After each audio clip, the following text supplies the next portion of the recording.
Hey guys, how's it going? And happy Friday. I hope all of you are doing good. So tonight I'm joined with my friend Rich Cutshaw, who's running for Michigan State Representative. How's it going, Rich? It's going good. Thank you, sir. Good, man. Yeah, he came all the way across the state. I did. To come here in person, and we're going to talk about some very, very important stuff, not just for Michigan, but stuff that's going on nationwide. But before we do, I just want to thank all of you for the many ways you help support the channel. Thanks to all of you who are channel members, those who support on Patreon, and those who are on Locals. Locals is another site, censorship-free, where I do an extra live stream every Saturday. It's a place you can go over there and support, or you can join for free. So definitely go to Locals because there's a lot of stuff we can do there that we just can't do here on YouTube. Also, check out Myriad Social. Links down there in the description. They're not only a censorship-free social media site, but uncensorable, meaning they're built on the blockchain. So actually the CEO of Myriad couldn't delete your post, even if he wanted to. He wouldn't want to, but it's completely uncensorable, which is totally awesome. Also, shout out to RPM. That's Rockville Precision Munitions. They're not located in Michigan, but they're located in Middle Tennessee. So shout out to all you Tennesseans. And here's some of their 62 grain 5.56. For more information, check out Locals on that. And Infinity Targets, they're still having their July 4th sale. Again, check that link for an awesome coupon code to save 20%. It's a self-healing target. And you can see what it looks like after 100 rounds of the new AAC steel-cased 7.62 by 39. These are awesome range targets that I highly recommend. And you can save a ton right now. So go down in the description for tons of awesome links. So, Rich, tell us a little bit about yourself and why you're here and why you're running for office, man. All right. Well, thanks, Micah, for having me on. This is awesome. I absolutely love what you're doing here, educating people about the Second Amendment, along with many other things. It's great. Like you said, my name's Rich Cutshaw. I'm running for State House in the primary in District 42, primary challenging Representative Hall, who is our current minority leader. But my wife and I'm married with 6 kids. We're blended. We own a home in Pavilion Township. I grew up in the Plainwell, not Seago area. Graduated from Plainwell. So I basically lived within the District 42 lines that they are now my whole life. We're currently in Pavilion Township. Like I said, our kids go to Vicksburg schools. So a lot of people ask what you do too, like what got you into this? Why'd you decide to run? Yeah. Well, first and foremost, my wife and I spearheaded the lawsuit against Vicksburg Community Schools for allowing boys and girls bathrooms, which is it was unthinkable. Couldn't believe it. So anyway, we got the lawsuit going, and we had some other state reps out of district reach out to us and want to come and speak against it, come and stand with us, stand with our girls, and stand up for, what's right and stand up for truth. And they got a hold of me and we got it set up. They came in, they did a press conference and actually addressed our school board at a school board meeting, which if you go to Vicksburg Community Schools board meeting, you can go back and watch that, where the 3 state reps came in and addressed the school board. What was very disappointing is that they invited Representative Hall to come in and speak in his own district and take the podium, and they would stand back and support him. And he declined to come and would not come and would not stand up for our kids in this instance. And that really got me thinking, like, what is this? This is supposed to be our conservative representative, and he's not standing up for our girls. He's not going to stand and speak. And I was just like, wow, who is this person? Who is this guy? So, and then of course I find out that after that, once I got involved in all this, that he voted for Gretchen Whitmer's gun control agenda. He voted 4 different times for gun control, which ended up which is now law, the safe storage, the mandatory storage, which most gun people know, and everyone calls it the AKA intruder head start. I think any infringement on the Second Amendment is against the Second Amendment. It says clearly shall not infringe. And for the state or government, federal, local, anyone to tell us what we're going to do with our firearm inside of our own home it's a bite at a bigger target. And it just shouldn't be allowed, and we shouldn't stand for it, period. So some people out there, and I know Matt Hall has a lot of friends in Michigan, and A lot of them go back to their college days, which is where a lot of people, they start off in the young Republicans, and they're kind of groomed that one day they're going to become a representative or a senator. And you're kind of familiar with those type of people, right? Yeah. I hope all of you watching know what I'm talking about. What about you? What do you do for a living, if you don't mind? So, I never would have thought that I would have been in this spot. I believe it's something that I've been called and led to do. I'm a truck driver currently. My wife and I own one trucking company, and I operate the truck. And she works a regular 9-to-5 job, and we're just normal. We're just like your normal average middle class family, just trying to make it, get our kids raised and get them out the door, and enjoy our latter years and grandkids at some point. I never really thought that this is where I would be. But it's just kind of where the Lord's led me to. So, a fun fact about me real quick, which I like to throw in there, is my great grandfather 8 to 12 times removed. We don't know for sure exactly the number, but Josiah Bartlett was actually the second signer of the Declaration of Independence. He was the governor of New Hampshire and framer of the Articles of Confederation. So that lineage really sets with me, especially at this point in time where we're at. So I'm just a guy. I mean, I'm not a politician, and I will never be a politician. I just want to go and make a difference for our future and for our children's future, and stand for what's right, and just do what I can to stand up for the people that can't stand for themselves. Yeah, and if you guys watch my video just from last week, on July 4th, I read the Declaration of Independence, because it's actually more germane now, I think, in so many ways, than it even was back in 1776. And when I read all of the framers who signed it, I do remember reading Josiah Bartlett, and certainly a very important person in this country's history. So that's pretty cool. Yeah, it's pretty neat. So we were out there talking about, I just got done cutting lawns. This is how we roll, guys. He's out camping with his family over the weekend. Knows that the Second Amendment's under attack and our state's in trouble. So I got off the lawnmower. He left the campgrounds, and we were talking about how you used to cut grass back in the day a little bit too. And I sure did. I did landscape maintenance and lawn care for quite a few years back in the early 2000s. Yeah, and I've been doing it since the early 2000s. So here's the deal, guys. A lot of my audience is from Michigan. Some of you aren't. But the stuff I want to talk about tonight is very, very important for not only your race, but the whole state of Michigan and these United States of America. Because we kind of have this thing where it's like you're just kind of chosen. This one's going to be a politician because of their money, because of their whatever. And then regular people, just like me and just like you, are kind of just left outside. Tax to no end, paying the bill for all of this craziness. And then we get to usually November. Let's talk about November 1st. Then we're going to talk about August 6th in just a few minutes. So we get to November, and tell me, guys, in the chat if you know what I'm talking about. And you look at these two candidates. You're like, I'm just going to pick two random people here. I've got Matt Hall, who says R behind his name. Okay. We're giving you a theory here. You guys will decide if you want that to happen or not. You're like, he voted for gun control, but you're a Second Amendment supporter. And you're like, but I can't vote for someone that voted for gun control. Then you've got this other one, like that Supreme Court justice. What's a woman? I don't know. Nobody knows. I'm not a biologist. I mean, it's mind blowing. These people are crazy. These people on the left literally have gone so crazy right now. So there you find yourself. You're just sitting there. You're looking at that ballot, and you're like, lesser of two evils. And then you shamefully shake your head, and maybe you fill in an oval. But it doesn't have to be that way, does it? It shouldn't have to be that way.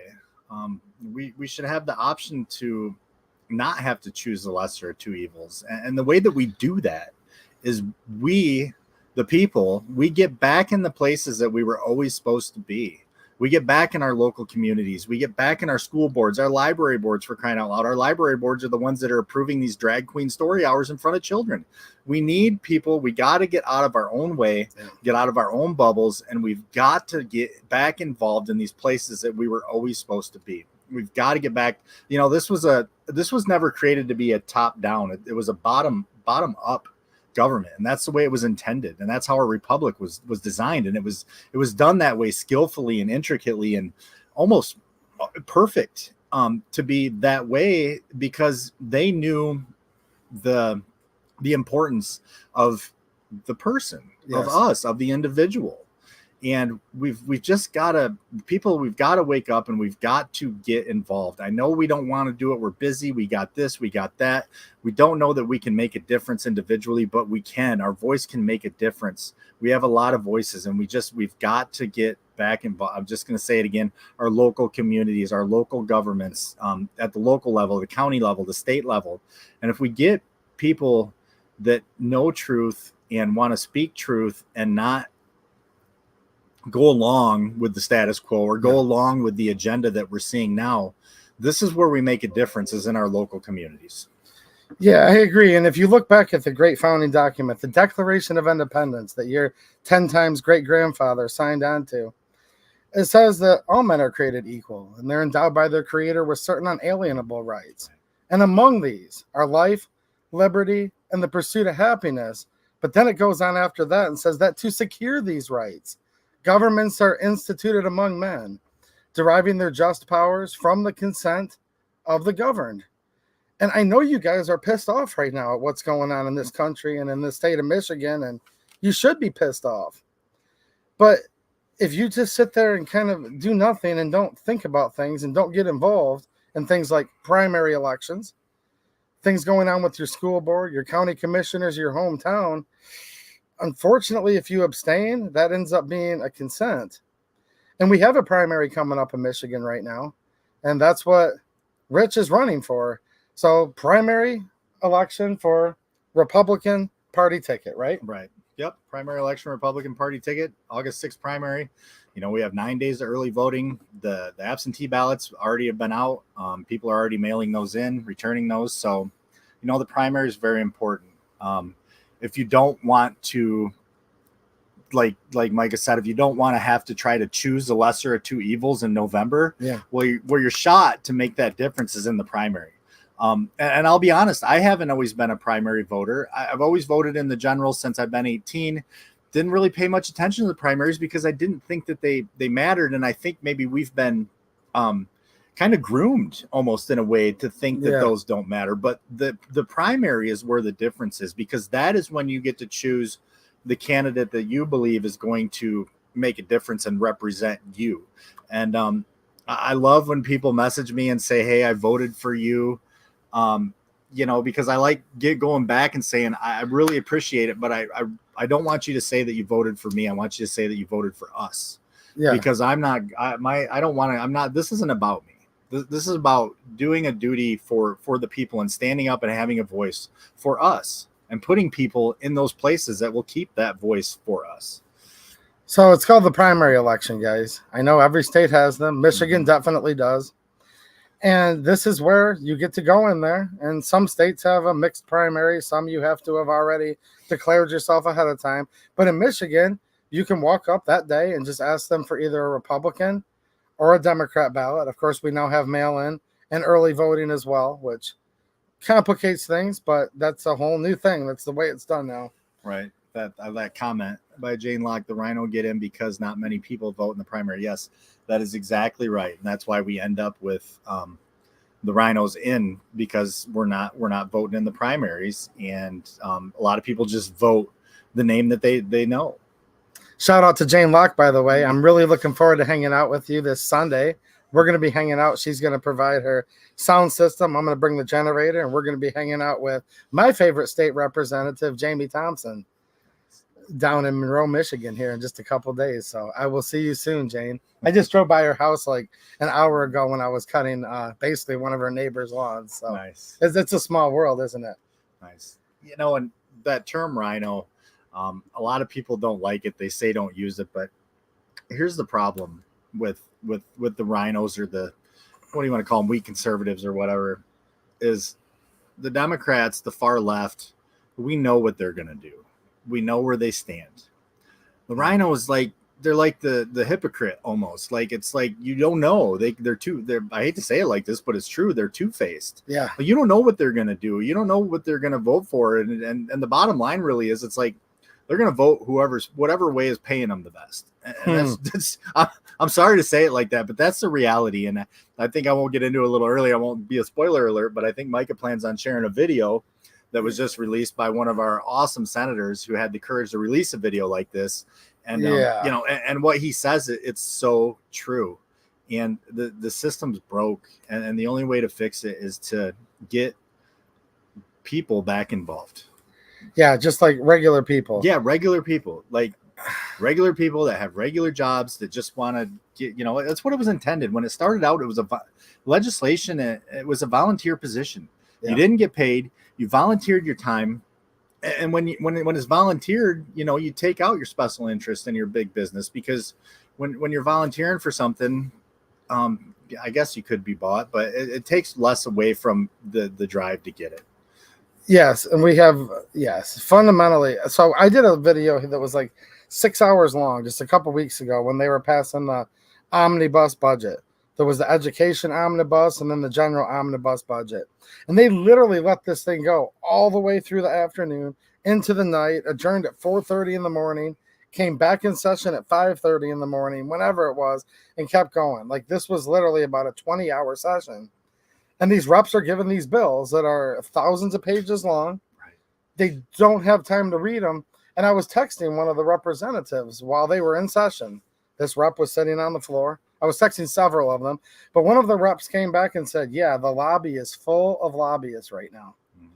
So while all of us were asleep, except for the almost 6,000 people who watched my live stream, while most of us were asleep, the lobbyists weren't sleeping. They were filling, it's called the lobbyists for a reason, the lobby outside of the chamber where they vote, making sure they could get every special interest, T crossed, I's dotted.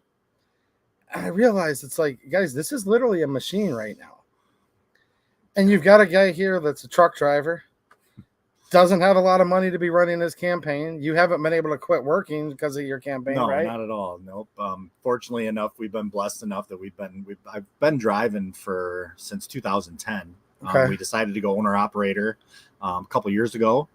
Before this was even in the spectrum, we bought a truck and spent a lot of time away from home to get that thing paid for. And the Lord worked it out that we were able to pay off the truck just before this, so I don't have to run as hard, and I've been able to put a little more effort into my campaign. But yeah, I mean, I'm still running the truck, running the business, and then doing all this stuff on top of that, and taking care of the family and kids and sport. I mean, we're nonstop. But I mean, I feel blessed to do it, to be able to do it. I feel blessed to be called to do it and to stand in the gap. I'm willing to stand in the gap for us. I mean, that's especially in our district. And I'm calling on everybody. If you feel led to do it, if you feel any kind of inkling like, yeah, I know I got to do something. I just encourage you to take that step and just stand in the gap. The only thing to be afraid of is fear itself. And that's it. Like we've got to fight for our children. Yeah. I mean, we're literally fighting for our children, our grandchildren here. The same thing our forefathers did 270 plus years ago now. 48 years now was the declaration. Yeah. So, but they were going at it for the decades before that. Right. With the King of England. But they did that not thinking about them right then and there, but thinking about their children or grandchildren and even us sitting here right now. And like Benjamin Franklin said, it's a republic if you can keep it. Yep. And they've been trying to destroy it basically ever since. And they've been trying to fix something that was never broken. I agree. And I think what you're doing is kind of courageous. That's why I wanted to have you on, because I think that your campaign and candidacy needs to be heard. People need to know you're out there. And I also want you just to help provide some motivation for everybody. You're going up against a machine right now, because you're not running against just any Republican incumbent. Incumbent already gives them a big lead, guys, a huge advantage. But this happens to be the Michigan House Minority Leader, meaning he's running against Matt Hall, who is the top Republican in the Michigan House of Representatives. If they had flipped just 2 seats, this would be the Speaker of the House in theory right now. Yeah. So we're talking about somebody who's one of the most powerful people in Lansing. Yeah, we could go into the special election a little bit if you wanted to, but I mean, it just that's part of that baffles me. We had, and I'll try to. I guess I don't know. I'm pretty blunt when it comes to what I know and what I believe. So I don't really hold much back. I say what's on my heart. You know, we just had 2 special elections, and I was a trucker for 24 years. Awesome. Yeah, I like Midwest Loggers comment too, and that's so. Oh, true. He's an awesome guy too. Yeah, but it's so true. I mean, what you're saying there, it is. You know, they're basically, when you say that, I'll back up real quick. You know, the Rhinos, we'll just say it, they're bought and paid for, right? There's so much money changing hands behind the scenes, really out in front. I mean, there was an awesome article today in the Gateway Pundit that explained basically how the whole machine works. And it's sickening. It should make us mad. We should be really pissed off. I'll share that article on Twitter, guys, later. So to speak about it. So, you know, it's like they're sell out to the highest bidder, and unfortunately the highest bidder seems to be the left. You know, it's your George Soros, it's your, you know, everybody knows, you know, in this area, it's your Bill Parfett, Rick Snyder, DeVos, all that stuff. I mean, they're the ones that are funding this stuff behind the scenes. So your primary opponent controls a major section of purse strings, if you will. Sure. A ton of money through HRCC and things, and gets to allocate campaign funds. He's in charge of the HRCC, which is the House Republican Candidate Committee. And they encourage everyone to bring all their campaign funds into that committee, and then they divvy it out from there. And it's, I mean, we could go into, you know, I've heard several people saying, I don't know this for sure, but it's just one giant money laundering system is what it really is. They send things out, all their friends go out, and I think it was in the article. So, you know, they take the money in, they need printed material for their campaigns, they need advertising, they need digital, you know, social media, all this stuff that goes into running a campaign and getting your name out there, yard signs, door knocking, all this stuff. But all of these companies that they pay this money out to is ran by their friends, families, cousins, whatever, and they're upcharging and then getting a kickback on all that stuff. So it's like money goes out, but it comes back clean.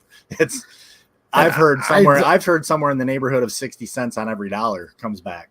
Wow. And nothing would surprise me anymore. I don't know how all that works. I usually just stick to Second Amendment stuff, but I do know that let me pull up something here. I'm going to share my screen with all of you. So I'm a single issue voter. I think you guys know this by now. I don't even really consider myself a Republican because I actually kind of hate the Republican Party and so many things about it. I'm definitely not a Democrat. I'm not a libertarian either, as far as, although I will have libertarian leanings in certain things. And if I find people I do like, they usually do happen to be Republicans, but I'm like literally sick and tired of all of this crap. I just want people who will defend and fight like hell for our Bill of Rights and our Constitution. Sure. And that's where we need to be, for sure. Now, this is crazy. So any of you guys like the NRA? Now look, let me share this real quick. So this is a post from my friends at Great Lakes Gun Rights, which is a great gun rights group in Michigan, by the way. Like the no nonsense, shall not be infringed, no compromise. Now, from what I see here, this is a photo of an actual real life mailer that was sent out to your neighbors and people in your district, right? Yeah, the constituents, basically, the people of D42. Can you guys see what that says? I know it's kind of sideways, and if you go over to my Twitter, so check out the 28EDU X, it's not called Twitter anymore, you can see this closer and zoom in. But this is an NRA mailer where it says, vote to re-elect Representative Matt Hall. And that talks about the August 6th primary, how important primaries are. And it says Matt Hall has an A rating, A-rated, and NRA endorsed. And I'm like, well, wait a minute. He's the one that literally voted for gun control. Yeah. And not only did he vote for gun control, but in my opinion, when he did, it provided cover for like 4 or 5 others to come over, sure, and vote for it with him. Yeah, and from my understanding, it was his poll that got them other representatives to come and vote with him, which, you know, there's really interesting about that because they call it, you know, to use the term bipartisan, which is a leftist term. It's a liberal term, bipartisanship, which is supposed to be, you know, working across party lines. And look what that's done for us. I mean, how has working across party lines helped us out in this state or on the federal level at all in forever? I don't know that it has.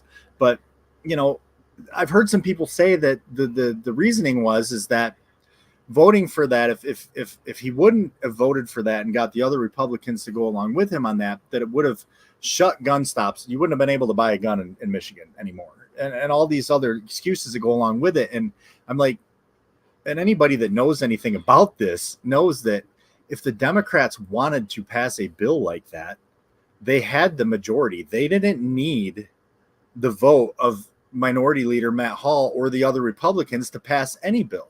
So basically what he's trying to say is because I went along with it, they lightened it up a little bit. Well, come on. We know that that's not true. I mean, it's absolutely not true. And that's what he's telling people. Is why that he went along with it. Well, because if we didn't, it would have put the gun shops out of business and you wouldn't have been able to buy a gun in Michigan. And that's why I voted for it. And I'm like, wait a minute. No, the problem is this. Look, our forefathers, well, first of all, our creator gave us all that we're ever going to need. Absolutely. And our forefathers gave us a government that the only reason the government would be allowed to exist at all is to protect our natural God-given rights. Yes. Protected citizens. Yes, and Thomas Jefferson put in the Declaration of Independence, and he was in his 30s. This was a young man. He said, these are the laws of nature and of nature's God. And that to secure these rights, governments would be instituted among men. So for these guys to say, oh, we're bargaining on a bipartisan level, to say, well, by me doing this and playing this 3D, 4D Chinese checkers, because whatever they think they're playing, right? Candyland, basically. With a lot of money attached to it in many cases, that they're like, well, we let you keep a little bit. Mm-hmm. Well, how about the Michigan Constitution, Article 1, Section 6? Every person has the right to keep and bear arms in defense of himself and the state. Sure. Wouldn't it be nice to have a bunch of representatives in Michigan and in all 50 states just go in there and say, no, we have the Constitution of the United States of America, in many cases a state constitution, and that's it. That's just the law of the land. Yeah, and I mean, shall not infringe means exactly that. Shall not infringe. It doesn't say except or but in this case. And the state, any government, any kind of government telling us what we're going to do with our own firearms inside our homes or anywhere, like for that matter. I mean, even having to have a concealed pistol license to carry a concealed pistol in Michigan is unconstitutional. Yes. Now, if you're a felon convicted of a violent crime, then okay, I can see certain people not being able to exercise that right. But if you're a law-abiding citizen and you've never been convicted of a violent crime, a felony, a felonious violent crime, through due process of law, absolutely due process, always due process, and that's been lost in the mix too. Like, the whole term "innocent till proven guilty" is like it's backwards. It's completely backwards. You're guilty till proven innocent, and that's just the way it is, and that's the way it shouldn't be. And due process is very important. So, we have unconstitutional things in place that. And there's a lot of it, just not 2A stuff. It goes with in our freedom of speech. I know somebody that got a felony in 22 for calling somebody a name. Yeah. I mean, granted, should we be calling people names? The ethnic intimidation? No, I don't agree with that. But to give somebody a felony, but the First Amendment protects unpopular speech as well. Basically, say any silly thing you'd like is what it says. It doesn't make it right. Should we be calling people names? No, I don't agree with that.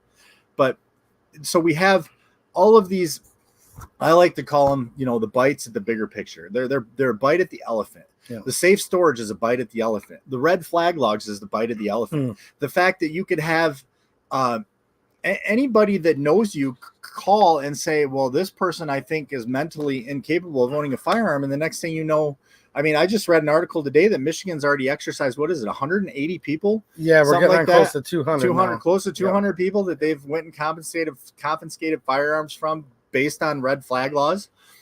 How many of those were actually verifiable confiscations? I would like to know. And how many of them were just because somebody, she said. Right, he said, she said, or my ex was mad at me, so they call, because that kind of stuff.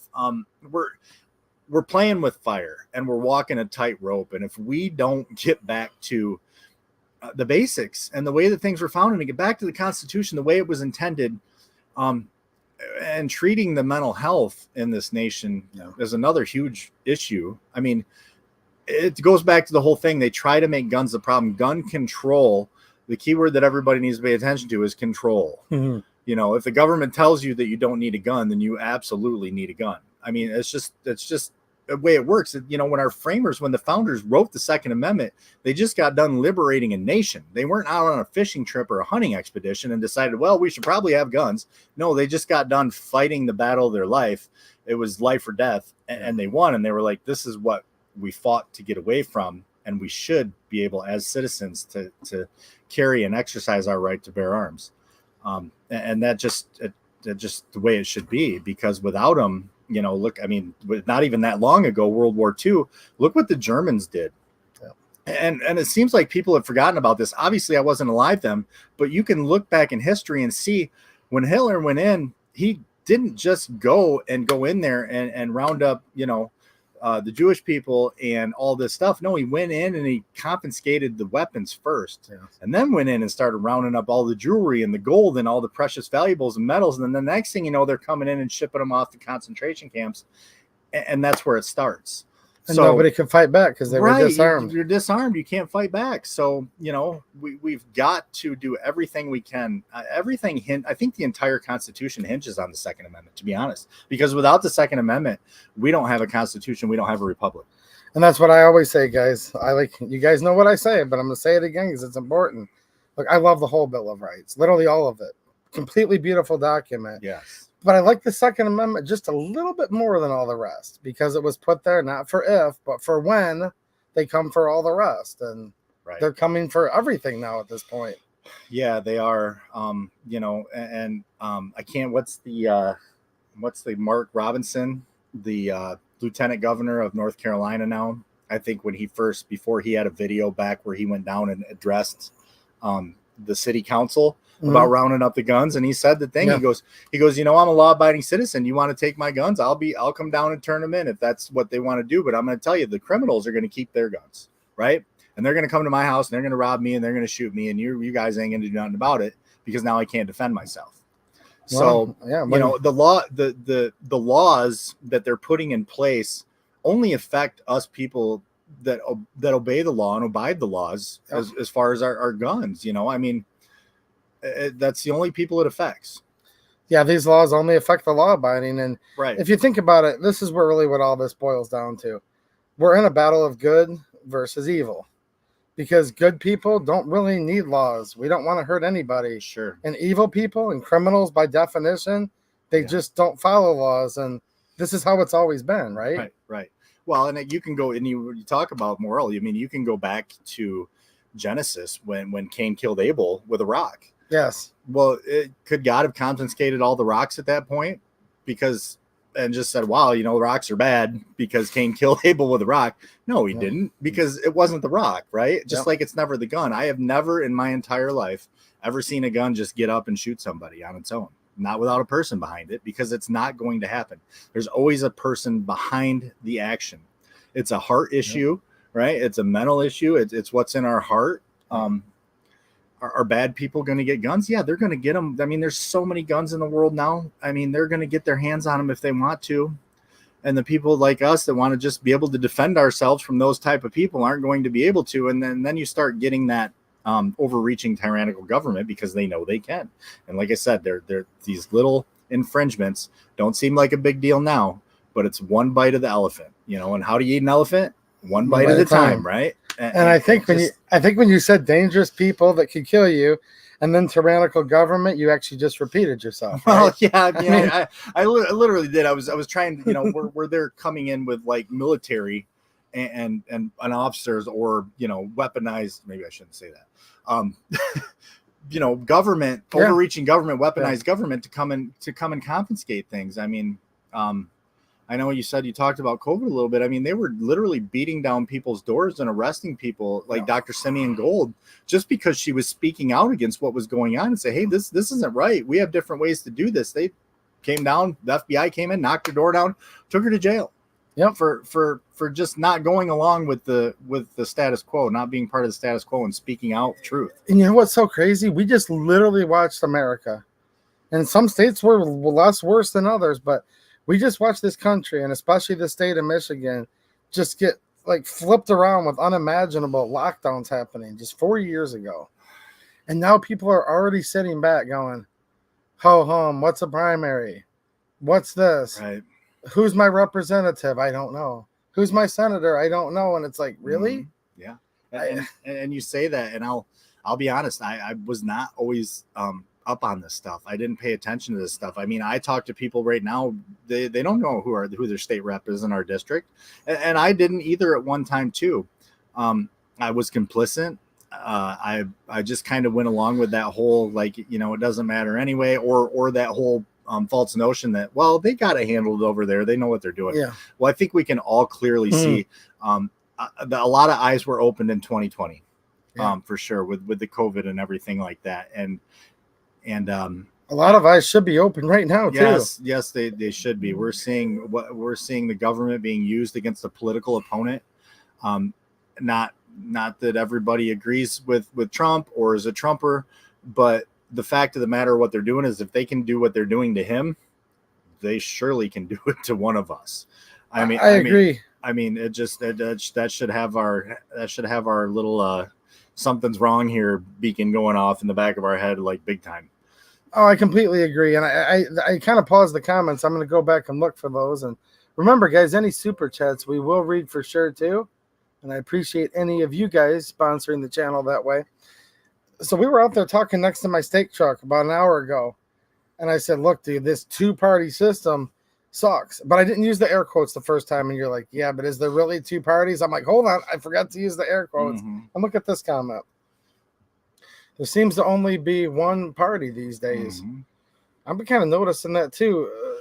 Not in all instances. There's some really good Republicans on the local and state level. There mm-hmm. truly are. But do you see where this guy's coming from? Oh, absolutely. I mean, the uniparty, the one-party system, and it's that globalist agenda, that elitist agenda, and they're being bought. I mean, they are selling us out to enrich themselves. There's no other way to say it. There's no other way to put it.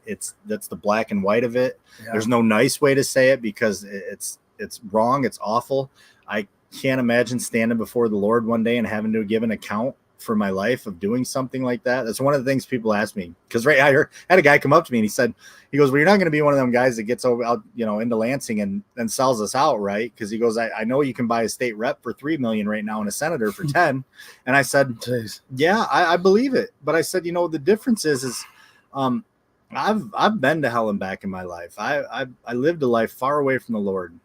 And he saved me. And I know I'm going to have to stand before him one day. And there is no amount of money on this planet that would ever want me to hear the words, depart from me, I never knew you. I'm going to have to give an account for my life. Every single one of us will, whether you know it now or not. I pray and ask right now. I'll just say I ask that everybody considers that before they continue on in their life, because you will give an account. And I can't sell my kids out either. You're selling your children out. You're selling. It's just where it's going. So here's what's tough. And I want to read this real quick and get back into that whole, because there's a sense that it's just a uniparty, but I want to red pill you guys. Because look, guys, I get the black pill like right up to my mouth, like almost every day or once a week, whatever it is. And then I just have to spit it out because we have to have hope. Okay. Well, yeah. We have to have hope. And that's why we have Rich here, actually. But I want to read this real quick because I like this comment. So first of all, happy birthday, Patrick 7. He says, it's my birthday. And I'm sitting here with my 5-year-old. That's why I keep this channel family friendly and I don't curse, because you guys can decide when you want your children to do that or not. So I'm glad a 5-year-old watching. That's why we're doing this right now. And that's awesome. I mean, me and you are going to get old and die, and that 5-year-old will have to pick up the torch. They're the ones that are coming up behind us, and that's my biggest concern. Is I have 2 biological children and 4 stepchildren. Okay, and from 26 to 12, almost, and they're going to have kids. What are we leaving for them? What is it going to be like? The next generation? What are they getting? And also our education system. I talked about the filing the lawsuit for allowing boys and girls bathrooms. Our public schools have been turned into indoctrination camps. This woke agenda is destroying our youth. The mental health crisis is through the roof. And we got to do something. We've got to get our public education system back on track to basically the 3 R's, the reading, the writing, the arithmetic, teaching a curriculum, teaching history, because they're not teaching it, and it's intentional. And if you're not teaching it, it's intentional to not reteach it, and you're doomed to repeat it. Yes. And we're not even that far off from Nazi Germany, World War II, and the same playbook that Hitler ran is being ran on our youth right now in this country. If you want to, the letter to the American Church by Eric Metaxas, it spells it out just like it is, and it's what's happening, and it's intentional. They're young boys are being taught that their masculinity is toxic and that they should not like it. I mean, that's that old saying, strong men create good times, good men create weak times, weak men create hard times, and around we go. And we're in that weak times. Yeah, strong men. Some of our forefathers did make good times, and then so many people just sit back. And thanks, Patrick. By the way, I hope you have a good night, man. And people just kind of sit back so often and say, "Well, this is America. We're gonna have the Second Amendment forever." Just because I'm like, because what? It's written on a piece of parchment paper, right. Well, Benjamin. I mean, they knew when they knew when they founded this, when they wrote those founding documents, they knew it. That's why Benjamin Franklin said it's a republic if you can keep it. Right. Yeah. And a lot of people don't know. I think we're on like our third constitution, really. And the United States was incorporated or turned into a corporation in 1913 when we went off the gold standard, somewhere in there. I mean, there's a lot of things that have been done, but it's not too far gone that we can't get back to what it was. And here's the thing, guys. If it seems like the federal government's too far gone, I get it. It's so ominous. You're never going to meet the current former vice president. You don't want to. If I saw him near my child, I would hurry up and get her away. I'm laughing, but you can't make that. You can't let him around children, in my opinion. But look, I get that. You might sit there and think that you're United States Senator. You might never get to talk to them either. But when you get down to the state level, state representative, state senator, this is where it matters. And that's why I wanted to get you on here tonight. I wanted to, well, look, I'm going to tell you the truth. And everybody, I wish that I loved Matt Hall. I really do. It would be awesome if we had a minority leader in the Michigan House of Representatives that was up there fighting tooth and nail and just, I want to see some of these people getting pissed off. I want to see him slam his fist on the desk and say, shall not be infringed, bleepity bleep, and I'll meet you out back in the lobby. Right. I would love it if he'd done that. Absolutely, because, he's as a minority leader, he's in a position to do a lot of good, and to stand up for us like he should be. And what he just basically, and then he votes for gun control. He just recently voted for the creation of solar energy districts too. That's all big business and special interests that are getting those votes out of our minority leader. And it's heartbreaking, because I can tell you honestly, from my standpoint, as a parent, as a father, as a concerned citizen, if he was doing what he was supposed to be doing, I wouldn't be sitting here right now. I'd be voting for him, and I'd be backing him. And me and you wouldn't know each other, and you'd be out there. I mean, everything happens for a reason. It does, right? But I mean, we shouldn't. You'd be enjoying your whole night with your family at the campgrounds now. Well, absolutely. It's just we've just got to get back to what we're supposed to do and get the big business and special interests. And that Gateway Pundit article spells it out as well. I'll share that on X tonight, guys. So mean, long story short, Neil Frisky, that was, bumped out of the HRCC, called on Hall to stand up for him because he's a true conservative. And basically Matt Hall said, well, nope, Bill Parfett is the one calling the shots here, obviously. So that's another issue. If you guys don't know who Bill Parfett is, I'll tell you real quick. He's the heir to Upjohn, still very connected to Pfizer. He actually founded and funds Republicans for Whitmer. He is very connected to Matt Hall, and Bill Huizenga both are very connected to Bill Parfett and Republicans for Whitmer. Parfett and Rick Snyder both endorsed Whitmer in 2022. We have people that are running as Republicans or stating they're Republicans, but they're falling in line with the other side, and that stuff's just got to stop. You guys have our back, right? Because you realize what's going on right now. We're literally like bringing to your attention some of the most powerfully, politically, and monetarily connected people there are. These are millionaires and even billionaires. So, yeah. and I was talking to somebody. I said, well, geez, some people are kind of getting pissed off that I'm going to have you on. And I'm like, dude, no, look, I'm a single issue voter. Matt Hall voted for gun control. If Matt Hall didn't want to be in the shape he's in right now, getting called on this, he should have stood for the Constitution and not voted with Speaker Tate and Gretchen Whitmer's plan. Sure. And I said, you know what? I was talking to my friend Ron. I hope you're watching, Ron. And Ron's like, dude, if they're pissed off, good. They should be pissed off. Because there's a lot of people in Michigan right now who are pissed off that these people would dare even think about treading on our natural God-given right to keep and bear arms. So, yeah, if they're angry that they're getting called out and that Matt Hall's getting called out on his votes, hey, dude, I would have done anything to keep you from voting the way you did. Voted the way he did. Right. And maybe he can see now that, yeah, people are getting pissed off in the state of Michigan. And I hope people are actually going to try to get somebody decent in office for once. Yeah. I mean, it goes back to the whole thing. I mean, not standing up for our girls in school, when called upon. I mean, he was asked to stand in his own district for children dealing with this craziness that's going on in our public schools in Vicksburg of all places. I mean, it's a small farming community, really. Yeah. And we have this wokeness, this craziness going on there. And our state rep who wraps himself in being a conservative, and everything he sends out and everything he's pushing out right now says that he's concerned about everything that's conservative valued. He even that cracks me up. He had a pastor from Plainwell come up and do an invocation up at Lansing.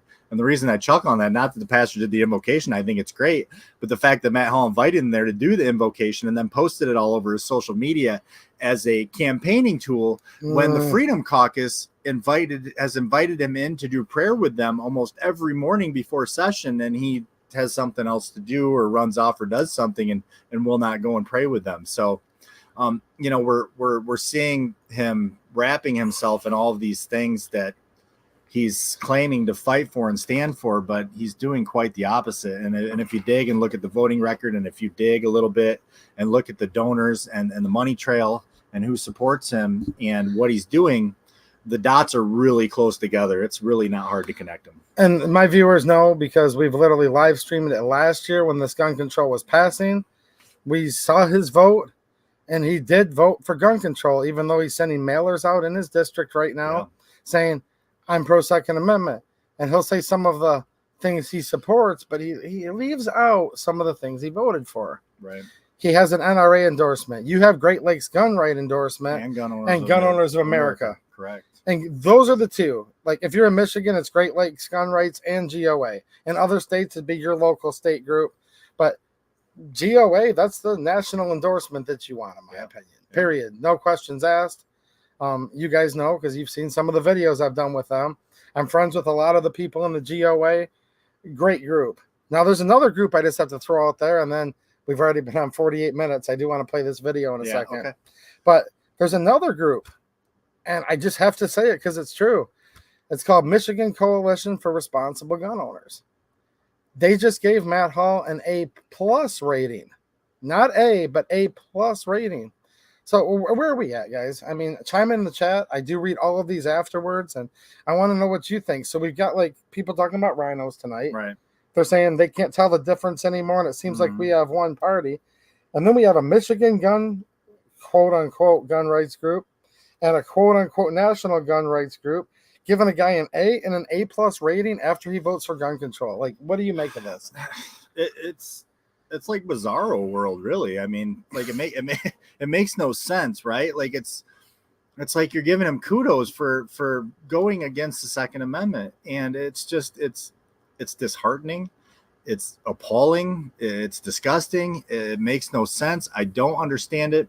The only thing that makes sense are the two things that drive everything. Outside of a good relationship with the Lord is money and power, right? Who's paying the bills? Who's getting paid to do these things to look good? Politicians equal liars. Unfortunately, that's the way it's been, and that's the rap it's gotten, and it discourages. One of the things the discouragement as voters, we cannot get discouraged. We have to vote. Even if you think the system is rigged, you still got to get out there and vote, because if we all vote, it's harder for those kind of things to happen. It's harder to fudge the numbers if everybody's voting. We have to exercise our right to vote, even if you don't want to. It's something. It's a right, a privilege that it was endowed to us by our forefathers. They knew the importance of the people voting, no matter what you think or how you feel of how your vote is counted or not counted, or it doesn't matter. And there's many questions, and I understand why all of you question this stuff. We're on YouTube, so we can't say a lot more than that, but we understand why people are frustrated. Right. Vote. Get out and vote. If you're 18 years old and you can vote, vote. Period. Local elections matter a lot. Are huge. That's where it all starts, is the local level. So a couple real quick questions, because I just wanted people to get to hang out with you, because you and I have talked previously. Yeah, I appreciate it. I think you're a cool dude. Well, thank you. I appreciate that. So now some people might think different. I'm sure Matt Hall doesn't think I'm so cool, but I don't. That's not my problem. And I just want people to know who you are. People deserve to know there's somebody like you out there, and they shouldn't have to hold their nose for the lesser of two evils on the general, when maybe they missed the opportunity to get to know you and what you're doing. So we're going to watch a video in 2 seconds here, but I'm going to ask you just like a couple of quick questions, which I don't think I really need to, but just kind of what do you ask a politician when he's running? I have to look like an official interviewer, guys, right? So if you're elected as state representative for what district is it? 42nd. And make sure you guys go down his website. The link is down there in the description. Make sure you check that out for more information on his campaign, ways you can help. So if you become if you become the state representative, gun control comes up for vote, let's just say, on your watch, when you're representing 90,000 people. Just go from there. It comes up, it's on the board, and you have to pick yes or no. It's always a no. Any form of gun control is a no, period. That's just it. There is no if, ands, or buts. There's no, well, maybe, no. It's just no. Nope. Anything with the word gun and control coming from the government is a no. But hold on a minute. Rich, if you don't vote for this, you might lose your committee spot. What about that? Well, I will stand for the Constitution always. I don't care what they can do or what they say they can take. The Constitution is what holds us all together, and it's non-negotiable. It is a non-negotiable, period. But what if leadership and the Rhinos establishment comes up to you and says, but hold on a minute, Rich. If you don't support this minor form of gun control, they'll call it, the Democrats could come at us way harder. So maybe if we give them a little bit, they'll leave us alone. What about that? No. Flat out no. I mean, the Democrats, if they have the votes, they're going to do whatever they want to do anyway. That's a lie. That's just trying to, so the reason they do that and say things like you just said is so they can use the term bipartisan. That way they can say, well, look, we did this and it went across through both parties. So, no, it's crap. It's crap. It's absolute crap. Just like with the safe storage that Hall voted for and got 4 other Republicans to go along with, and then use the excuse about, well, if we wouldn't have done it, we could have they could have taken gun owners' rights away in Michigan. You could have shut down the gun shops. No, the Democrats could have passed it through if they wanted it that way without their votes or not. They just wanted to be able to use the term bipartisan. And it was like, oh, you know what? It's your turn. You're up. We need your vote on this one because, well, you owe us for whatever. I mean, I don't know that for sure, but that's how I see it going. Like this, it's your turn to vote. One other real quick thing. So I was up there in Grand Traverse County. Shout out to Midwest Logger if he's still hanging around in here. And there's a primary race going on there right now. And one of the candidates, her name is Katie Ness. And I talked to the 2 different primary candidates that are running against Betsy Kafia, who's a very, very draconian, super far leftist, anti-Second Amendment rep up there in Grand Traverse County area. And I talked to the 2 different candidates, and look, I'm not getting involved in that race too much, but I did like what Katie had to say. So we were talking, and I said, well, okay, so would you support magazine bans? She said no. Would you support an AWB, assault weapons ban? She said no. So did her opponent, actually. And then it got to the point where I'm like, okay, would you support any gun control at all? She said no. And I said, but is that good enough? And she said, heck no. She said we need to get in there and repeal back everything that's been passed. So where are you on that? Absolutely. We need to go in and I'll just say like it is. We need to go in there and fight like hell to repeal every single crooked thing that's unconstitutional, period. Whether it's First Amendment, Second Amendment, whatever it is that doesn't go along with the Michigan Constitution or the federal Constitution should automatically be null and void. We shouldn't even be discussing this. No, to be honest, it's stupid. We even have to talk. It is. It's crazy. It's absolute craziness. So we got to sit here and talk about all these things, these laws and bills and amends and all this stuff that have been passed that are completely unconstitutional. Yes, and I want to remind you of something that I'm sure you already know, but there's other representatives and candidates that watch this channel as well. Another thing Katie Niss told me is she said, here, Katie Niss, 103rd, and is a solid 2A candidate. No compromise, shall not be embraced. I'm getting a bunch of my friends in the house right now mad at me because a lot of them are going for her opponent, who I've literally talked to, guys. And I just didn't think she did as well when I talked to her. But something else Katie talked about. Even if the Republicans, now not with Rhinos, but actually constitutionalists, can take back the House, but Whitmer's still there. The classic thing most people say is, well, we can't do anything till Whitmer gets out. And Katie said something a little different that I liked. She said, no, the House has the power of the purse. We could just literally defund. And we don't have to do a bipartisan budget. We could shut the whole government down and not even let them pass a budget at all if we had to, just by controlling the House. Absolutely. Have you thought about that concept? Yeah, for sure. I mean, that's why there's those the three branches: the executive, the judicial, and the legislative. I mean, there's supposed to be checks and balances in place. Yes. They've had the trifecta. I won't go into that now, but it's upsetting why they have the trifecta. Because we have a minority leader that just said in April that he prefers to legislate from the minority because it's easier for him to raise money, which should be a huge problem for us. That's bizarre. Yeah, it's really bizarre, especially when we just had 2 special elections in April for vacated seats. To even win one seat, we keep a split, and it shuts them down, right? We don't have the votes. They don't have the votes. Hall with the purse strings didn't put any money behind either one of those races at all.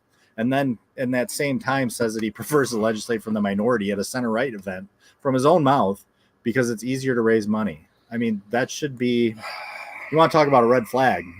That should be a red flag to the voters. It is to me. Yes. And I want to get on this. I told you the time lead right into this. I told you the time goes by quick. We'll go as long as it takes. I'm gonna keep going, guys, and do my normal 2-hour stream. Rich does have a couple-hour drive ahead of him still to get back with his family. So we're just going to hang out a few more minutes, but don't go anywhere because I'll still be here afterwards and we talk about some other stuff because there's some rumblings that I've heard about where maybe some situations with ammo might not be so good in the relative near future. So we will leave that as a teaser. And I want to play this video. This is from Michigan Senator Jim Runestad. I hear it pronounced both ways. And this is this guy literally, like, I don't know if you guys have seen this yet, but it's awesome. He's exposing the deep state. So let me know right away in the chat if you guys can hear this because this is awesome. It lasts about 5 minutes and we'll watch it together. Yeah. Like, listen to this, guys. I can't even. Anyways. Well, Michigan, you have a historic opportunity to make a difference in how your state is governed. Today, I'll give you the inside scoop on just exactly how the dysfunctional swamp of Lansing works. Regardless whether you're Republican, Democrat, the system operates just exactly the same way. It's designed to allow just a few people to wield complete and utter power over all the members of the chamber to deliver the big payoffs to the big donors, the corporations, union bosses, whoever had the massive influence to get that leader in their position. The media, of course, is not going to tell you any of this because they prefer dealing with just a few leaders to save them the time and effort of reporting. Lobbyists and big donors also prefer this arrangement as it costs much less to buy one member than the whole chamber. They're all part of the same game in the big club, and they're not going to tell you how it works. Yes, it's a big club voter, and you aren't in the big club. Immediately after the November elections, the very next day, 9 o'clock in the morning, the members are required to be there and vote in the leaders. Typically, you know very little, if anything, about these leaders, except that, well, you know, maybe they gave you some money, which is quite often that's enough. Once elected, the leader has absolute power. They can remove or replace your staff. That staff can be told to say anything about you. You're out getting drunk, whatever.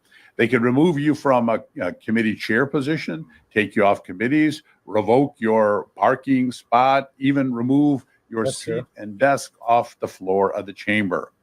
They can prevent you from communicating with your district and crush you in every conceivable way. It's been the rules like this for many, many decades. After voting in your dictator, you face a flood of lobbyists and department heads and other members and the public and elected officials all through the rest of November and December. And then the first thing you do in January, your first act is to vote in the rules, the very rules that govern the process I just outlined. By voting in these rules, you hand over absolute power to the leader, sacrificing all the potential transparency and good governance that you wanted to bring to the office. They will present some minor technical changes to the rules, claiming that these rules are great. They've been around for decades. We just need a few tweaks. They do not want you to read the full rules. But this is going to be different this time. They try to choreograph everything to keep you in confusion. And once you voted for the leader and the rules, any hope of independence at that point is gone. Any defiance, and they will bring the hammer down and crush you like an old piece of chalk. They have the tools. What the Run Michigan Right Fund now is trying to do is make a historic change by informing you about how the system works and what you can do to fix the problem. The Run Michigan Right Fund has sent out 20 reform rules out to the August 6th primary candidates. Over 360 candidates have been emailed, text, sent a postcard to make sure they have it. And they were asked, will you support these reform rules that would make a big difference for the voters? These reform rules, including waiting a minimum of 7 days before you vote the leader in. Oh, wow. That you have 72 hours to read appropriation bills, currently $83 billion, before you vote on them, instead of just a few hours and requiring the legislators' names to be on the pet projects and attesting they have no financial benefit from their requests. Additionally, it would take a 3/4 vote of the chamber to remove a member's privileges instead of one dictator because, well, they didn't like your tie that you wore that day. Doesn't matter what you did. So this election cycle, there are new members going into the process who've never seen these rules, incumbents who forgot the whole process. It's done that way on purpose. They now have months to decide these changes and start raising hell about this corrupt process and the tyrannical rules. So we are requesting that you get in touch with every candidate running for the state house, Republican, Democrat, independent, it doesn't matter, everyone in your area, and request that they return the survey so that we can inform you where these people stand. Please remember, this has nothing to do with partisanship. It doesn't matter who takes over. Every voter in the state of Michigan would be ecstatic to learn where these candidates stand on these very rules that govern the entire legislature, but also govern you. Thank you. This is Senator Jim Runstead. Yeah. And I've already known this stuff's been going on, but I think he put it pretty well. Yeah, he did. I mean, it's all the things that we all kind of knew was going on, but to actually hear it coming from a sitting senator, wow. I mean, it's infuriating. It's sickening. It kind of go through a slew of emotions, thinking about what he said. And sometimes you got to watch it a couple times to get through, but and that goes to my primary opponent. Like he said, the leader can wield that kind of power where they can literally take committee assignments away, parking spots. They can have your desk removed from the chamber floor, for crying out loud, for, like you said, for no reason at all, basically just tie you didn't like. I know that people that didn't fall in line to vote along with Speaker Tate with Hall's nomination in 2022. I know they had some committee assignments. Some people had some committee assignments taken away from them. They had no committees and were not able to represent their constituents for not going along with a vote that they didn't want to vote. Which that's wrong. I like what Senator Rumstead said, that all that stuff should be done by 3/4 of the chamber under a vote. We shouldn't, the Congress, the stuff was never intended to have one person have power over all of the people in the branches. That's why we have. Well, that's when Ben Franklin was asked by a Right. woman, what do we have, sir? A monarchy or a republic? We're Correct. supposed to have a constitutional republic, Yeah. not a monarchy where there's a king that lords Right. over all of us. Sure. And this ties in too, guys. You guys have watched a lot of my streams where I'm streaming gun controls passing in the middle of the night. And the one I did a few weeks ago, millions of dollars were passed both on the state omnibus budget and educational budget to fund gun control, just so you know. So Yeah. gun control did pass, meaning the funding, the indoctrination. They're going to have a thing with MDHHS. We'll see how they implement it, but it will basically teach your neighbor or teach your whoever how to red flag you. So Yeah. they are doing all this. But if you remember, in the middle of the night, I was just Midwest Logger. Yeah, absolutely. I don't think it should be a full-time position. I don't know that there's necessarily a need for it. I mean, just real quick, I don't mean to cut you off, Yeah. but just look at just over your course of your life, all these bills presented, all this legislation, all these new laws, all this new stuff. Has anything gotten better for the people of this country or this state with all this stuff? No. Absolutely not. All it's done is raise our taxes, cost us more money, take our liberties and freedoms away. Yeah. That's all it's doing. So absolutely, we need to go to a part-time legislation, and all this garbage just needs to go. And the big business, the special interest, we got to get them out of our government. We've got to stand. We've got to fight. Our children and our grandchildren's futures depend on it, period. good. And I was just going to bring up one more thing real quick here, guys. Then we're going to take a quick break, and I'll be right back. So if you remember in the middle of the night, the lady with the gavel, they call her many things, but we'll just call her Lori Pohutsky for now. That's the floor leader. And she'll sit there, and she'll say, blah, blah, blah. Abraham Ayash, he's the floor leader, I'm sorry. He'll get up there and say, I move for a move. Now, he mumbles because he can't even be bothered to smoothly articulate that he's depriving you of your God-given rights. But that's him saying, I move for immediate effect. And she'll say, the clerk will open the board, and you will literally hear, and then she hits the gavel and says, immediate effects granted. Now, nobody voted. The Michigan Constitution literally says that if there's a certain number of members that raise an objection, and it's only like 18 of them is all it takes, then you have to have an actual up and down A or nay vote for immediate effect in the House. Now, the Senate still follows the rules of the Constitution a little more in this one regard. I'm not giving them much credit, but we're literally having, in the opinion of one lady holding the gavel, she'll say immediate effect has passed. And I was talking to my state representative, Jamie Thompson. I'm like, what if you say no? She's like, nothing will happen. She'll still just say pass. What if you jump up and down and scream? She's like, it'll still pass. What if every single Republican jumps up and down and screams? She's like, nothing. It'll still just pass. And that's because, like the senator's saying, they vote on rules that literally makes it where there's like a monarchy. Like there's one dictator that gets to control all of the rules of the House. Mm-hmm. And it's completely intentional. And like you said, they don't even give the new representatives time to look it over or review it. We've gone off track really, really far. And it's never too late. We just got to get back to our roots. We got to get back to the grassroots, the Tea Party stuff. I mean, it sounds ridiculous, but it's not. I mean, it's the only way that we're going to turn this ship around, so to speak, is for people like you and I and the viewers and the listeners to just have enough, to have had it up to here and had enough and said, you know what? I'm not going to take this anymore. I got a voice. I'm going to use it. And they try to keep us in fear. They try to run you down. They try to make you think that your voice doesn't matter. Yeah. And it does. And when they find out that people are willing to stand, it's like that. I saw a depiction of, 1,000 people on one end getting pushed back by one person cracking a whip. And all of a sudden, 1,000 people look at each other and go, well, there's only one of them. What are we doing? No, let's go this way. And the whole thing can change. There is a lot more of us than there are them.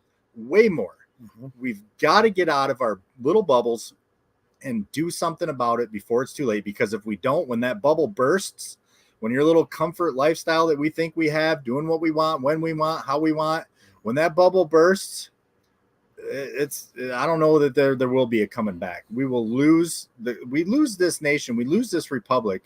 The world will suffer because of it. And the people of the world will suffer greatly. We're the only thing keeping it together. It's just what it is. Yes, sir. So, I appreciate the time tonight, Mike. Yeah, I love being on here talking with you guys. I would love to do it again sometime. And like you said, we're going up. It's a David versus Goliath battle going up against a minority leader. And if anybody could help us out with that, with your time, with the donation through the website, you can go to the website and do that. We would greatly appreciate it. We still got some time for the primary. We're a little short on funding, of course, but we got some ads and things we'd like to do to help inform our constituents. And one other thing too, I don't believe a state representative. I know we're districts, but when you represent as a state representative, you are literally representing the entire state, just not your district. So, and I know that. I know when I go to Lansing, I'll be representing the people of Michigan, not just the people of District 42. Your vote counts for the whole state. So, if anybody could help us with that, we'd greatly appreciate it. Like I said, it's a David versus Goliath battle, but we all know how that turned out, right? So That's what we're believing for here. And the link is down in the description here. I also shared your business card on X. Yeah, thank you. And also on Facebook. Yeah, so if you guys want to follow him on Facebook and X, go to my Facebook and X. You'll see me doing some reposts, and you'll be able to find his channels over there. Yeah, thank you, Linda. Appreciate that comment. We got to stand. We got to fight. Period. I like her comments because she's really smart. But the main reason I pop it up there is because she's so good looking, and I just like to sit and look at her from here. So that is a good picture. All right, Linda. All right. I will be back, guys, in like literally 3 or 4 minutes. I'm just gonna say bye to him, see if he needs a water, and I will be right back. All right, thank y'all. God bless. Thank you, Rich. Yes, sir. Let me grab this.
All right, let me see if anybody is still here in the chat. How's it going, guys? Let me know what you think. Did you enjoy the stream so far tonight? I had a good time talking with Rich.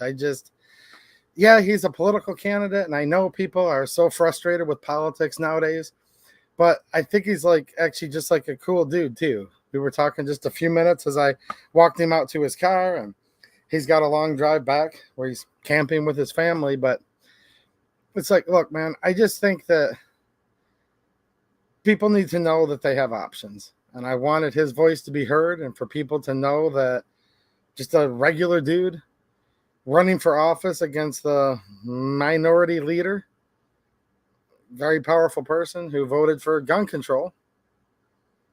Look, if you're watching this minority leader, first of all, you guys are still in the minority because a lot of people are disenfranchised right now and don't want to vote anymore. It's true. That's what regular people tell me. And second of all, you shouldn't have voted for gun control. I'm a Second Amendment absolutist. So when I see somebody who's a truck driver, family of 8, 6 kids, that's willing to run for office because they're sick of this crap and they want to defend the Second Amendment and the rest of the Constitution, it kind of helps motivate me a little bit. And I think he's a really nice guy and he's pretty cool to talk to. So that's why I wanted to have him on. Let me check out with the chat real quick here. We have Mark Pellegrino with the super chat. Thank you, Mark. He said, guess no one can be bothered to super chat. A great show. Sad. Well, apparently it's not anybody. Apparently you did. So thank you. I appreciate it, man. And then Rudy Finney followed up with a $5 super chat. Thank you, Rudy. I appreciate you guys helping support the channel. And yeah, thank you, Rudy. I don't see a message here, but hopefully I didn't miss it. And maybe you're just trying to support. So thanks, Rudy. I appreciate it, man. And John Crump News, how you doing? So we're looking at a situation right now.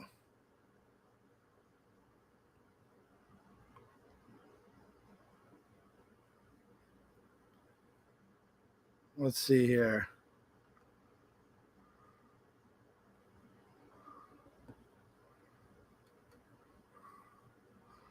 I'm not sure exactly what's going on in the chat with this, but no, actually, we gave him. No. It's nothing like that at all. Actually, Rich and I talked, and he literally drove 2 hours to come hang out with you guys. Not to just promote himself, but to hang out. I was the one that asked him to come on the show, first of all, because I want people to be encouraged. And I want to change things for good. And he just drove like 2 hours and is in the middle of camping with his family. And I said, look, I usually do a 2-hour live stream, but just come for an hour so you're not driving at 3 a.m. So, yeah. And you might be talking about something else. I'm not sure.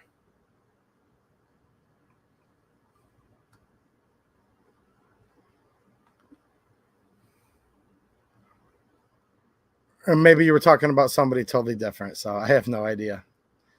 That's why it's hard sometimes for me to read the chat because I don't have context to other conversations. So anyways, that's why he was on for an hour and not 2 hours because, yeah, I'm like, dude, I don't want you driving at 2 a.m. when go home, go back and hang out with your family. So I think I'm caught up on those chats. So right now, just look at what's going on. The current former vice president, he literally just announced Zelensky as President Putin. Okay. You guys saw that, right? He literally just said that Trump is his vice president. We've known this for years now. Doesn't know where he is. I mean, has no idea what's going on. Shoot it out of the pressure. Vatican. I mean, you can't. Did you ever think you would wake up one day and say to yourself, this is the United States of America? And this is the current former vice president that supposedly is the commander in chief, but actually not according to him. He says that he has meetings with his commander-in-chief. Yeah. We are literally in some of the most political, tumultuous times that I've ever seen. I know people always say this every time, like, oh, this is the craziest election cycle of all time. Yeah, and maybe they just keep getting crazier every 2 and 4 years, which no doubt I'm sure that's true. But this is literally beyond crazy, beyond insane. And meanwhile, gun control is the top of the agenda for virtually all Democrats everywhere. And then even, unfortunately, Republicans, like we talked about tonight, all too often. Now, you will find some very ardent Second Amendment defenders, and the good ones you'll find usually are part of the Republican Party, right? I can't stand the Republicans, but the ones that I do like, and there are some that I do like, do tend to be members of the Republican Party. But like I said, all too often, they'll go along to get along and vote for compromises. Meanwhile, the Second Amendment, look, in Michigan, it's on the ballot. In so many states, it's on the ballot. It's on the ballot on the federal level, obviously.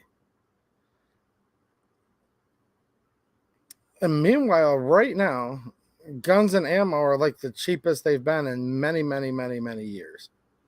If you look back even to 2019, pre-Flugaloo, right? And then you look at prices of the average thing, and then transpose that to now where we're under hyperinflation. You've been to the grocery store lately, right? The gas pump, your insurance payments, just everything you can think of. Home prices, try to buy a home right now. Try to get a loan. First of all, you can't even get a loan. And if you can, the interest rates are through the roof. The US dollar is going to complete crap. Right now, we're currently the petrodollar, the world's reserve currency, but that's changing like really, really fast. Saudi Arabia not renewing their lease. We've got what's called BRICS, right? Nations that are developing their own currency. I think to say that rough waters may be ahead would probably be one of the biggest understatements you've heard in a while. But there's something weird about the gun community, and it usually just reacts to things. Now, maybe you don't, and hopefully you literally don't, because hopefully you're smart. And I know some of you guys are, but just the general gun community usually only panic buys, only tries to rush in and buy stuff when the shelves are bare. And right now, things are actually pretty darn good. I'm not promoting anything particular right now. I'm just talking about the general landscape. Guns and ammo are plentiful, and they're cheap.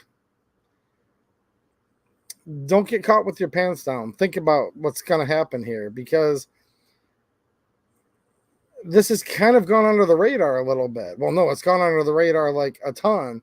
But the current former vice president just pledged a decade of support through thick or through thin to Ukraine yet again. And it doesn't matter how hot the war gets. It's like literally a hot war going on right now. We've talked about in the past how much gunpowder is being used. And these 155 millimeter, they're called howitzer shells. Many, many other shells. Small arms ammunition like 5.56. There's millions and millions of heavy-duty, big artillery rounds and small arms rounds just getting discharged by the second. Like, probably in the time it took me to mention that sentence, probably 100 just went off. Like, it's literally that crazy right now over in that part of Europe. And whether anyone's been paying attention or not, because for some reason the news won't talk about this much, the United States has pledged its support to Ukraine, like through thick or through thin. For rich or for poor, for rich or for poor, we're both poor. Ukraine, they don't have any money except for, oh wait, President Zelensky's wife just bought some big, expensive, exotic sports car. Well, of course, just follow the money with all of this. The United States is one of the poorest countries in the world. If you look at our national debt, Thomas Massey wears a debt clock that he actually invented and patented. Some of you might know what I'm talking about. and it just shows it. In the time it takes me to finish a sentence, we've racked up more interest on our debt than many and probably all of you will ever even make like in your whole life, right? Like it's literally that crazy.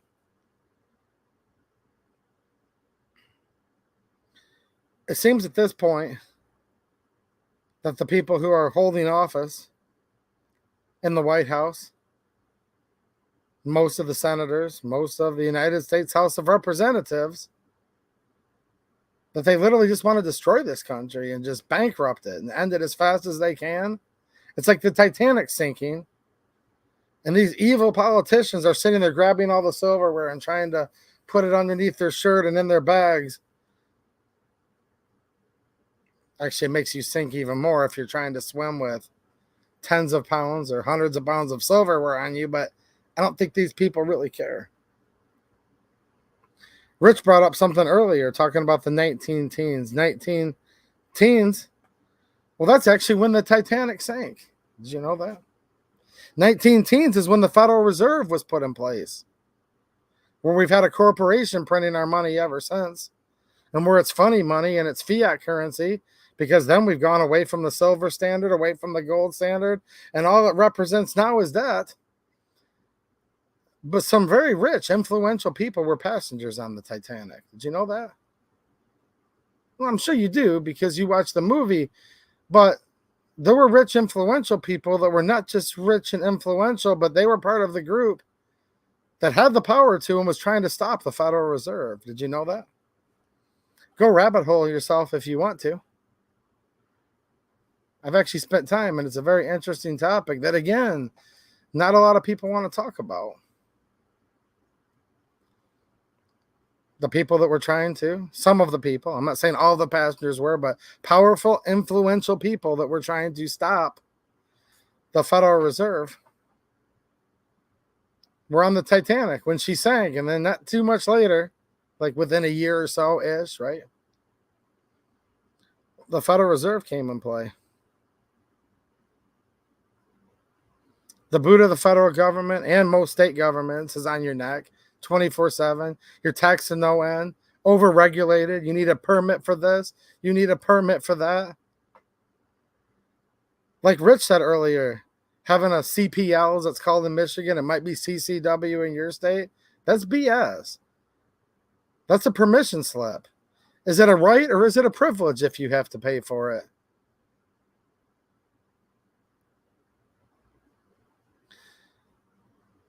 We're sending basically unlimited amounts of ammunition to Ukraine specifically.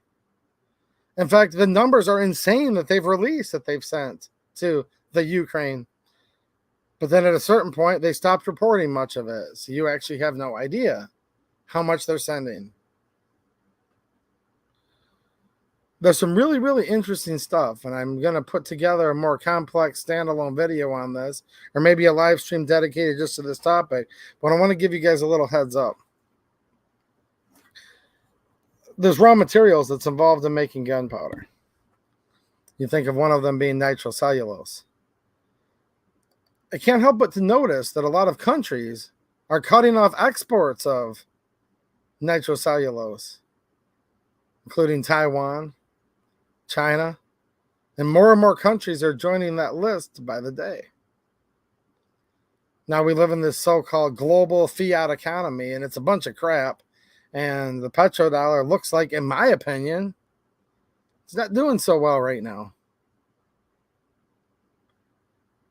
And will BRICS be any better? Probably not, but this is back to which would you rather? Would you rather death by drowning or death by fire? I don't know, but it sucks. Think about either, doesn't it?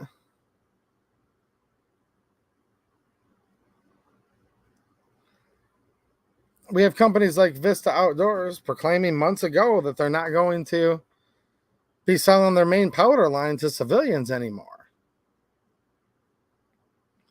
When it comes down to it, the United States government will make sure, and this is especially if Democrats are leading the country, but even if Republicans are leading the country, trust me, they're going to make sure that all of their allies, they're going to make sure that foreigners have access to gunpowder and ammo way before you would get a chance. They'll also make sure that all people in uniform, United States Armed Services, the police, we have so many federal police and federal bureaucracies nowadays. Most of you couldn't even pronounce all of them, let alone name all of them, and I can't either. So I get it. We have it where, the Department of Education just bought another 40 billion, trillion, million. See, I'm sounding like the current former vice president right now, but no, these numbers are staggering. The National Weather Service just bought how many millions? Billions? I mean, but somehow, despite all of that, ammo is still like really cheap right now. And firearms are even cheaper. So, this is not me trying to panic anybody. I'm just looking at everything that's going on. This is the opposite of that. This is like, guys, when times are good, make sure you have what you need. Because I can't see it getting any better. And I can see it getting a heck of a lot worse. Now, I hope it doesn't get worse. But, yeah.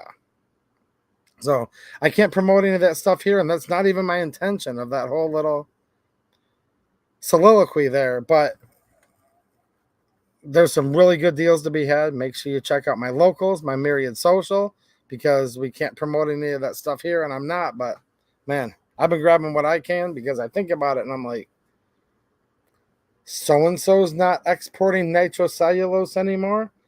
So-and-so's not exporting anymore. Neither's China, which, look, if China cuts you off, you're basically dumb because everything comes from China.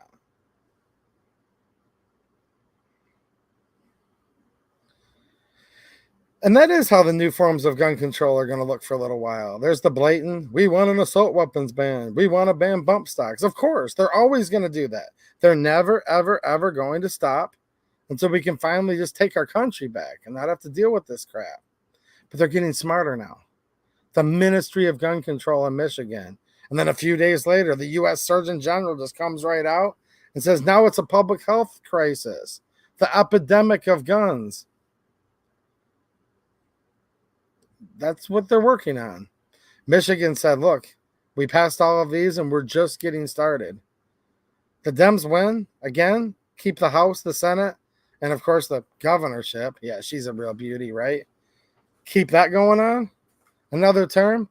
Yes, there is going to be magazine restrictions in Michigan. Yes, there is going to be a quote AWB. Many, many, many more things. So many things that I run out of time tonight talking about them, but they're working on all of it right now as we speak.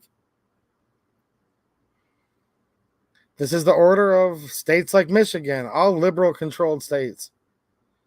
I don't even hardly know any liberals that live in Michigan, but hey, the most free and fair elections of all time, the most fortified elections of all time happened, and here we are, right? But this isn't just the Michigan agenda. This is the agenda of the United States, and it's not even that. This is the agenda of the world. And I believe they will literally ship so much powder off purposely to other countries, and all of the bureaucracies, 3-4 letter agencies in the United States, not only just so they can plunder our dollar down to crap, but as another backdoor way of gun control. Did anyone even know that before I said that tonight? How Biden literally signed a document, doesn't know where he is, doesn't know what's going on, but literally signed a document talking about moving into the next decade of support. Doesn't matter what it takes. There's no limit of armament. He was on that speech. Again, didn't know where he was. Thinks Trump's his VP. Literally, as he's, just think about this for a second, literally, as he's introducing Zelensky as Putin, you couldn't get any worse of a gaffe than that. Like, literally, Zelensky as Putin. He can't tell the difference between the two. These are two leaders that are at war with each other right now. Like, big time. He said he's going to keep sending the armament over there, and I don't think it's going to stop. And there's only so much of these resources, and most countries right now are saying, yeah, we need to take care of ourselves. We're not going to be shipping stuff to America.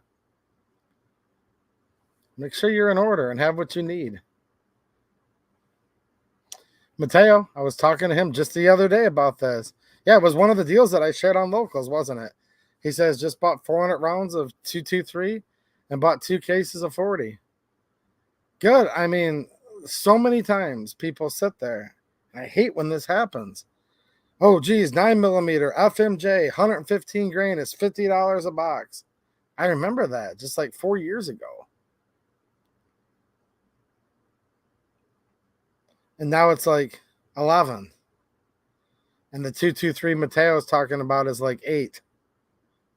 I mean, I know someone's like, that's not true, 2A EDU. My LGS, yeah, I know. Your LGS is twice as much. Shop there if you want. That's awesome. But that's clearly people that don't know about my deals that I post on Locals and Myriad. You know what's funny? Just to give you guys a little lighthearted joke here. Didn't you think that was funny the other day, Mateo? Somebody said 2A EDU, people are getting mad. I said, really? Oh, of course they're getting pissed. Look at this country. It's falling apart. Like, no, that deal you just posted on Locals, it was too good. You remember hearing that, Mateo? I didn't even tell him what the deal was. I just said that deal I posted on Locals, it was too good. And he goes, really? Do tell. What was the deal on that? I'm like, dude, it's like 799,223. He's like, really? He ran right over there and ended up grabbing 20 boxes. But yeah, it's amazing, man.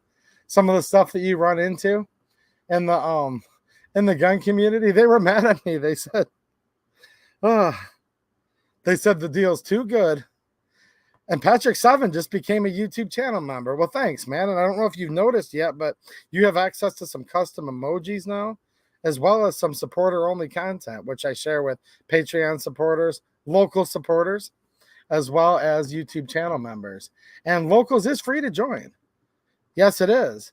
And you get extra perks over there. You get extra, like, access to making your own posts, the live chats, things like that, by being a supporter. So, yes.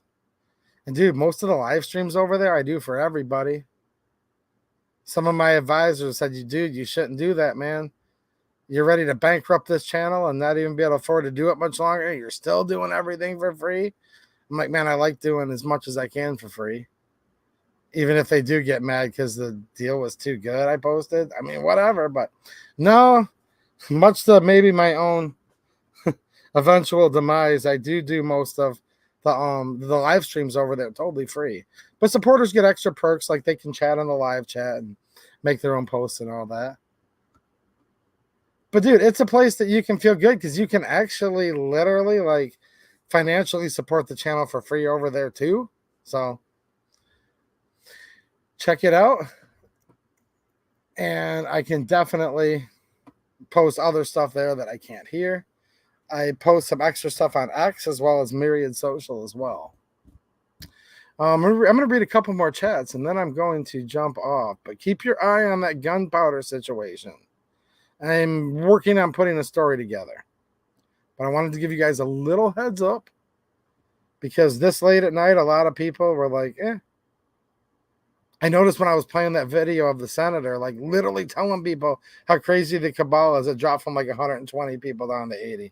I know. People hate it to know the truth. It's a really tough pill to swallow. But this late at night, I'm like, you know what?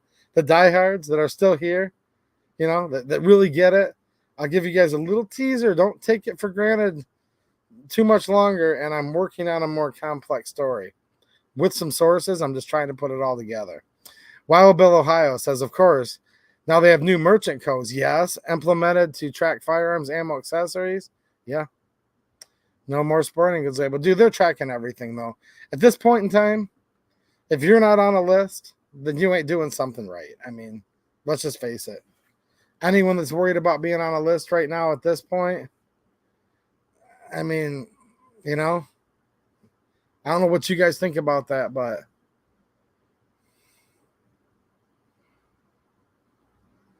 people can cower in the corner or just lawfully follow the law of the land, the Second Amendment.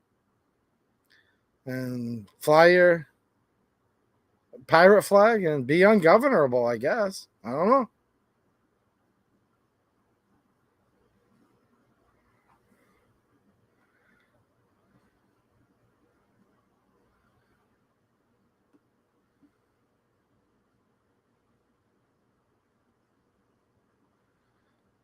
Kevin, let's see here.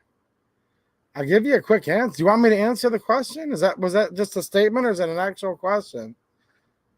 I'll wait and see if you want me to answer it. I do have an answer to that question, but I've learned online lately a lot of people's questions aren't really questions. So I don't know if it's a question or not.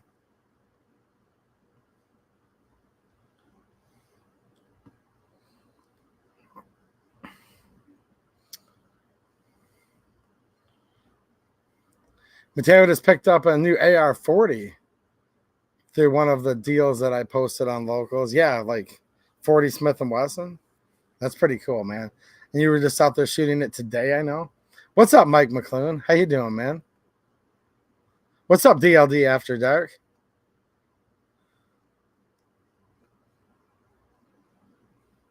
I don't think he wanted me to answer him. Does anyone else have an answer for Mr. Kevin there? Well, I think that's why we find ourselves in the shape we're in. I'm all right, so I don't care. You do you, man. Go out there and be king of your own little deserted island. Find yourself one square foot patch of a mud puddle. And hoist up your 10-foot flag and make yourself the king of your own little domain.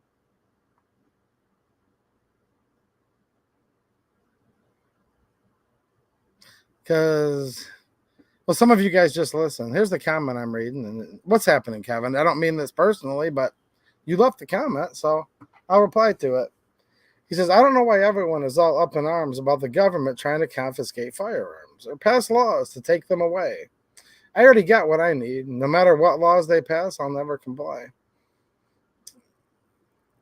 And part of that comment I respect a lot, actually. Like having what you need, shout out, man. That's awesome. That you'll never comply, you do you. Respect. But here's the problem, man. It ain't just about you, is it? Or is it? I mean, answer me if you want. I'll read it. I don't know. Is this life just about you? What about your children or your children's children? Because I may or may not, but if I was a betting man, I'm not a betting man, but if I was, I probably have more of that stuff than you do, to be honest. I mean, most likely. Almost certainly. And it's not just about me. It's not just about you. Of course, people are up in arms. A republic, if you can keep it, shall not be infringed if you can keep it. Was part of the founding of this country, and we've almost lost all of it because it's been way too lax for way too long. But that's what it means to be an American and to be able to pass on a country that defends the natural rights of other people besides just you, because and I do mean that. I'm happy you have what you need. But dude, you don't really matter that much. And I don't matter that much. And no one person matters that much. So, of course, you should be up in arms if anybody's trying to come after the Second Amendment, which protects, doesn't grant, but defends our natural right to keep and bear arms.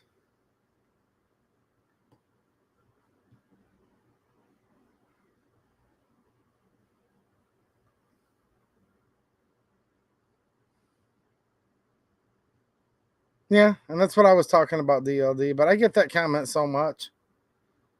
Oh, do I get that comment so much? And that's probably why we're in the shape we're in.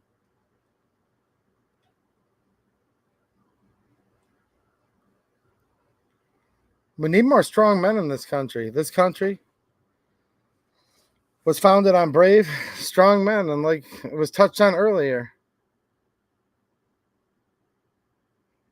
Bad times make strong men. Strong men make good times. And good times make weak men. And then weak men make bad times. And that's why we find ourselves in the shape we're in right now, quite frankly.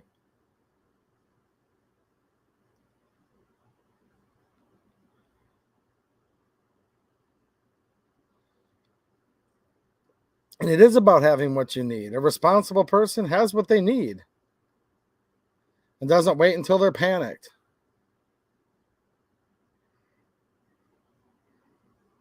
But at the same time, having what you need doesn't make you any better than anybody else.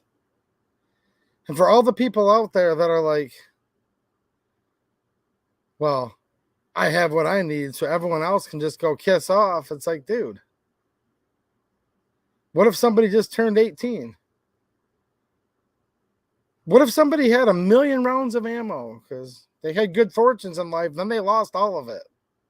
They lost all of it because they wouldn't give in to a woke human resources department. Or maybe they started off life digging ditches and they still are. And shout out to all of my friends who work with their hands and dig ditches and rocks, because I had my shovel and rocks today. Literally. And they've never been able to afford 1 million rounds of ammo. What about those guys? Look, I'd rather find a guy that's got some fight in him and have him by my side that found a couple loose rounds on the side of the road than some high and mighty that's sitting there with 1 million rounds and doesn't even know what freedom is and doesn't even want to find out what it is. Because I'll tell you what, man, life's short and then you die. But while we're here, we're supposed to make this earth a better place, because this is a battle of good versus evil. Always has been. Always will be.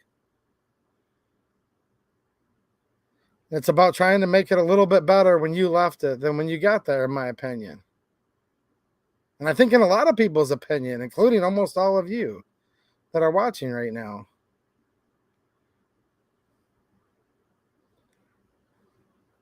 But we have a lot of issues in this country. And that's why we need good people that start standing up and doing something for once. Evil prevails when good men do nothing. And we've got the other side that's against us 100% of the time. And then it seems like most of us on our side are against us at least half the time, doesn't it? When it comes to politics. When it comes to our peers in live chats. When it comes to people in the forums, on the social medias. The other side's against you all the time, no matter what. And your side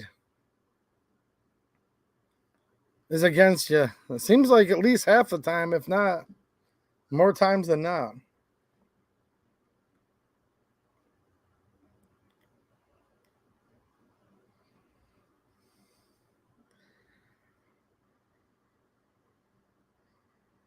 What's happening, Crazy Heathen? Nice to see you, man. What's up, Bill Alexander? Derek DeYoung?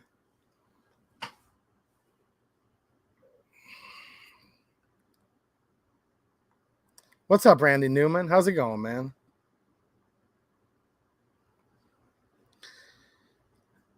I suppose Thomas Jefferson's smarter than anything I could ever say, so I'm going to leave you guys with this. He talks about what it's going to take for people to finally care and finally do something. I hope I see a bunch of you guys this Sunday at the hangout. It's going to just be a hangout, a picnic, an event for my favorite state representative, Jamie Thompson. I posted it here on YouTube. I hope I get to see some of you guys in real life here in a couple days. It's like the cheapest fundraiser I've ever heard of. So hopefully some of you guys will come. Jane Locke's going to be there. Linda's going to be there. State Representative Jamie Thompson's going to be there, obviously. My really cool county commissioner, Jay Heinzerling, he's hosting the event. So come on over and hang out with us. I need to see that there's good people out there still and see some of you guys in real life once in a while. It does me a lot of good. But as far as when are people going to get their heads out of their you-know-what? and like even be bothered to like vote or go to vote in primaries or like stand up and do anything. I hope it doesn't come to this. But as Thomas Jefferson said, July 4th, 1776. But I'll back up just a little bit more because this is where we find ourselves in the case we're in right now. Prudence indeed will dictate the government's long established should not be changed for light and transient causes. And accordingly, all experience hath shown that mankind are more disposed to suffer while evils are sufferable than to right themselves by abolishing the forms to which they are accustomed. But when a long train of abuses and usurpations, pursuing invariably the same object, evinces a design to reduce them under absolute despotism, it is their right, it is their duty to throw off such government and to provide new guards for their future security. And